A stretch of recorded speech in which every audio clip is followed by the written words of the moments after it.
Hello friends, today I am discuss BSc third year paper third. तो paper third के अंतर्गत यहाँ पर हम एनर्जी लेवल डायग्राम के बारे में पढ़ेंगे। तो energy level diagram of F2 molecule. तो F2 मॉलिक्यूल में किस तरह यहाँ पर आणविक विन्यास होता है, बॉन्ड ऑर्डर किस तरह होगा और इसके जो चुंबकीय प्रकृति है वो किस तरह होगी, वो इस वीडियो के माध्यम से हम यहाँ पर देखेंगे। तो जो एनर्जी लेवल डायग्राम है उसमें लोअर टू अपर जो एनर्जी है वो इंक्रीज होती है। तो जो नीचे लोअर की सबसे कम एनर्जी और अपर की सबसे अधिक एनर्जी होती है। तो यहाँ पर जो हमारा F2 मॉलिक्यूल है उसमें सबसे पहले आपका जो इसकी पैरामैग्नेटिक या डायमैग्नेटिक नेचर जो होगा वो इसके इलेक्ट्रॉनों पर निर्भर करता है। तो फ्लोरीन के जो मॉलिक्यूल है या उसके जो ऑर्बिटल्स हैं वो पूरी तरह भरे हुए हैं और इसकी जो मैग्नेटिक नेचर होगा वो होगा डायमैग्नेटिक।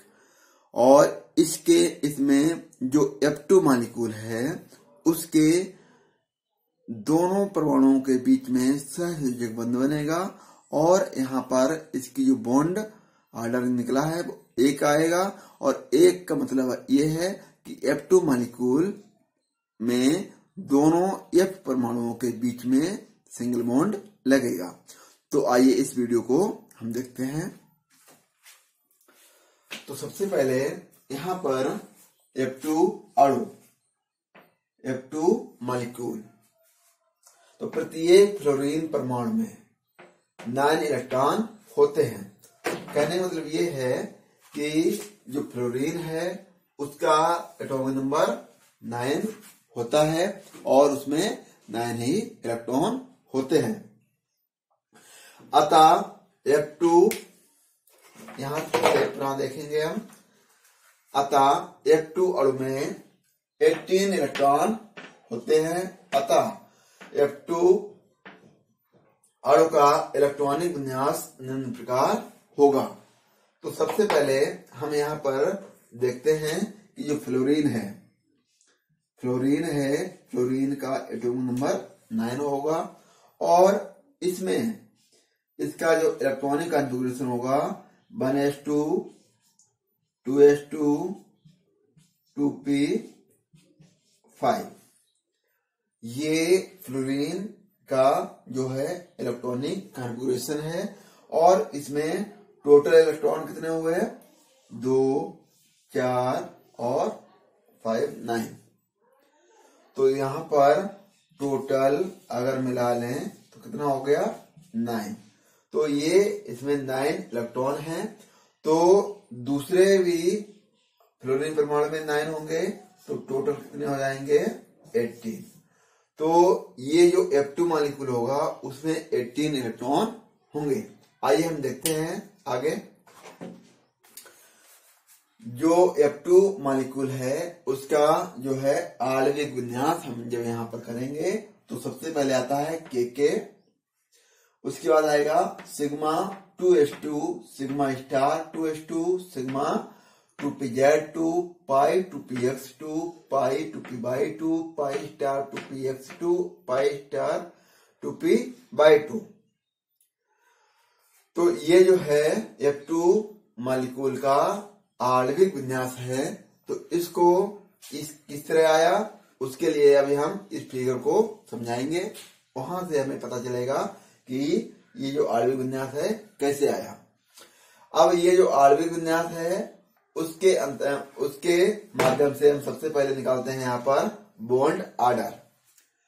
तो बॉन्ड ऑर्डर निकालेंगे तो यहाँ पर ये जो सिग्मा 2s2 है इसको हम कहते हैं बॉन्डिंग मॉलिक्यूलर ऑर्बिटल्स। तो जिसमें स्टार चिन्ह लगा होगा उसको हम एंटी बॉन्डिंग मॉलिक्यूलर ऑर्बिटल्स कहेंगे और जिसमें स्टार चिन्ह नहीं लगा हुआ है उनको हम बॉन्डिंग मॉलिक्यूलर ऑर्बिटल्स कहते हैं। तो यहाँ पर हम काउंट करेंगे 2 4 6 8। तो ये हमने 8 ले लिया यहाँ पर। अब जो स्टार चिन्ह है एंटी बॉन्डिंग वाले, तो वहां के इलेक्ट्रॉन काउंट करेंगे 2, 2 4 और 2 6, तो हमने 6 ले लिया।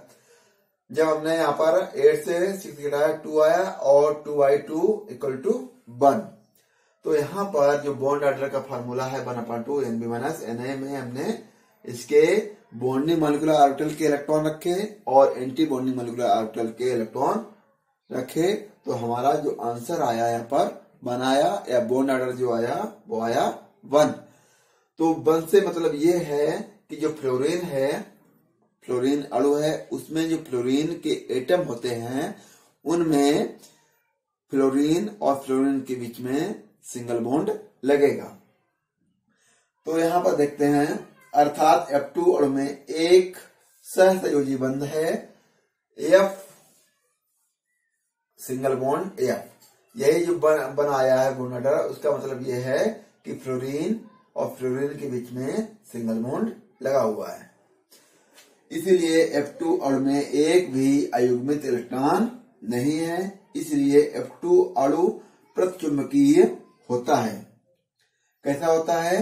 प्रतिचुंबकीय होता है।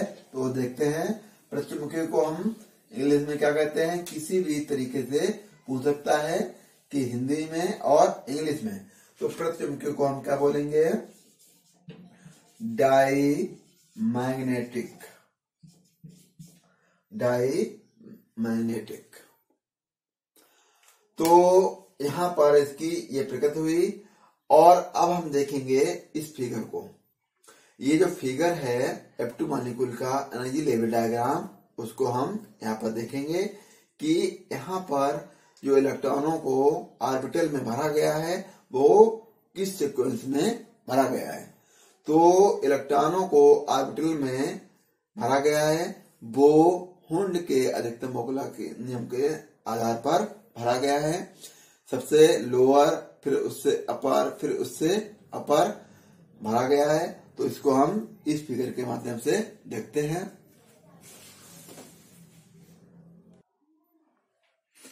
तो यहाँ पर इस फिगर के माध्यम से हम देखते हैं कि जो हमने इलेक्ट्रॉनिक विन्यास किए थे, जैसे कि फ्लोरीन का, तो फ्लोरीन का जो एटम होगा उसमें क्या होगा? ये एक साइड में फ्लोरीन का 8 एटम चलेगा और दूसरी साइड में फ्लोरीन का दूसरा एटॉमिक ऑर्बिटल चलेंगे। तो कहने ये है, एटॉमिक ऑर्बिटल्स में जो इलेक्ट्रॉन है वो फिल किए गए हैं फ्लोरीन के, और इस तरह भी किए गए हैं। तो कहने वाली ये है कि जो फ्लोरीन है 9, तो उसका 1s2, 2s2 और 2p5। तो यहाँ पर जो 1s2, 2s2, 2p5 है वो एक साइड में पूरा चला नीचे से ऊपर की ओर। जैसे 1s2 यहाँ लिया, 2s2 ये लिया और 2p5 ये लिया। इसी तरह दूसरा जो फ्लोरीन परमाणु होगा उसका यहाँ पर लिया हमने 1s2, 2s2 हमने यहाँ लिया और 2p5 ये यहाँ पर लिया। क्योंकि फ्लोरीन जो है उसमें 2 फ्लोरीन परमाणु इस तरह होते हैं। 2 फ्लोरीन परमाणु से मिलकर क्या बनता है? फ्लोरीन अणु। तो इस तरह चला। अब देखिए, जैसे कि हमने यहाँ पर लिखा F + F = F2, ठीक इसी तरह क्या होगा कि फ्लोरीन का जो एटॉमिक ऑर्बिटल्स हैं वो इस तरफ चलेंगे, दूसरे के इस तरफ चलेंगे, और दोनों को जब हम ऐड करेंगे तो क्या बनेगा? हमारा फ्लोरीन अणु। तो कैसे कि यहाँ से एक इलेक्ट्रॉन और बने से एक इलेक्ट्रॉन और इस बने से एक इलेक्ट्रॉन किसमें आया? यहाँ पर इस मॉलिक्यूलर ऑर्बिटल में आया। तो दोनों ये जो बने हुए हैं तो इसको कहते हैं बॉन्डिंग मॉलिक्यूलर ऑर्बिटल, और ये सिग्मा 1s2 बना। जो सिग्मा 1s2 बनता है वो जिन ऑर्बिटलों से बनता है, एटॉमिक ऑर्बिटल से बनता है, करने ये सिग्मा मॉलिक्यूलर ऑर्बिटल जो बनते हैं वो जिन एटॉमिक ऑर्बिटल से बनते हैं उनसे इसकी ऊर्जा जो है सदैव ही कम होती है। और जो सिग्मा स्टार बने एटॉमिक ऑर्बिटल होते हैं, एंटी बॉन्डिंग मॉलिक्यूलर ऑर्बिटल्स होते हैं, वो जिन एटॉमिक ऑर्बिटल से बनते हैं उन दोनों से इसकी ऊर्जा अधिक होती है। कहने वाला ये है कि ये जो हमारे एटॉमिक ऑर्बिटल हैं एक ये फ्लोरीन का और एक ये, इनसे जब बॉन्डिंग मॉलिक्यूलर ऑर्बिटल बनेगा वो उसकी ऊर्जा कम होती है, वो नीचे बनता है सिग्मा 1s2। और जो एंटी बॉन्डिंग मॉलिक्यूलर ऑर्बिटल हैं तो जिन ऑर्बिटल से बनते हैं उनसे इसकी ऊर्जा अधिक होती है, इसलिए ये ऊपर बनते हैं। तो यहाँ पर वैलेंस ऑर्बिटल जो है वो पूरी तरह यहाँ पर भरा हुआ है। अब हम देखते हैं 2s को। तो जिस तरह वैलेंस का है उसी तरह 2s का भी हमने एटॉमिक ऑर्बिटल यहाँ पर बनाए हुए हैं, और उनसे बने हुए जो सिग्मा 2s2 मॉलिक्यूलर ऑर्बिटल है तो वो भी पूरा भरा, एक इलेक्ट्रॉन यहाँ से और एक इलेक्ट्रॉन यहाँ से आकर सिग्मा 2s2 का निर्माण किया। बचा हुआ एक इलेक्ट्रॉन जो कि एंटी बॉन्डिंग में जाएगा, तो एक इलेक्ट्रॉन यहाँ से एक इलेक्ट्रॉन यहाँ से, तो सिग्मा स्टार 2s2 में यहाँ चला गया। तो ये 2s2 जो ऑर्बिटल है वो भी पूरा भर गया। अब हम देखते हैं यहाँ पर जो हमारा 2p5 ऑर्बिटल्स है फ्लोरीन के 2p5, तो वहां पर हम देखते हैं ये 2px, 2py, 2pz 3 ऑर्बिटल्स होते हैं। इसी तरह यहाँ पर 2px, 2py, 2pz। तो यहाँ पर सबसे पहले 2pz जो z है वहां से एक यहाँ से एक इलेक्ट्रॉन और यहाँ से एक इलेक्ट्रॉन आकर सिग्मा 2pz में फिल हो जाता है। इसके बाद 2px से एक इलेक्ट्रॉन, इस 2px से एक इलेक्ट्रॉन आकर यहाँ फिल हो जाएगा। इसी तरह 2py से एक इलेक्ट्रॉन, 2py से एक इलेक्ट्रॉन आकर यहाँ फिल हो जाता है। ये पूरा भर गया। अब 2px में एक इलेक्ट्रॉन, 2py में एक इलेक्ट्रॉन शेष है। इसी तरह यहाँ पर भी 2px में एक इलेक्ट्रॉन और 2py में एक इलेक्ट्रॉन शेष है। तो 2px का एक इलेक्ट्रॉन पाई स्टार 2px में और एक इलेक्ट्रॉन यहाँ से पाई स्टार 2px में पहुंचकर ये पूरा भर जाता है। ठीक इसी तरह 2py में एक इलेक्ट्रॉन, 2py से एक इलेक्ट्रॉन ये आकर पूरा भर गया। तो कहने वाली ये है कि जो मॉलिक्यूलर ऑर्बिटल हैं वो पूरी तरह यहाँ पर कैसे हैं, पेयर्ड हैं, कैसे हैं, प्रतिचुंबकीय हैं, कैसे हैं, डाई मैग्नेटिक हैं।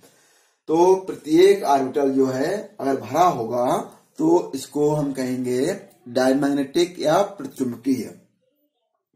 तो जो हमारा फ्लोरीन मॉलिक्यूल है उसकी जो चुंबकीय प्रकृति होती है वो होती है डाई मैग्नेटिक या प्रतिचुंबकीय।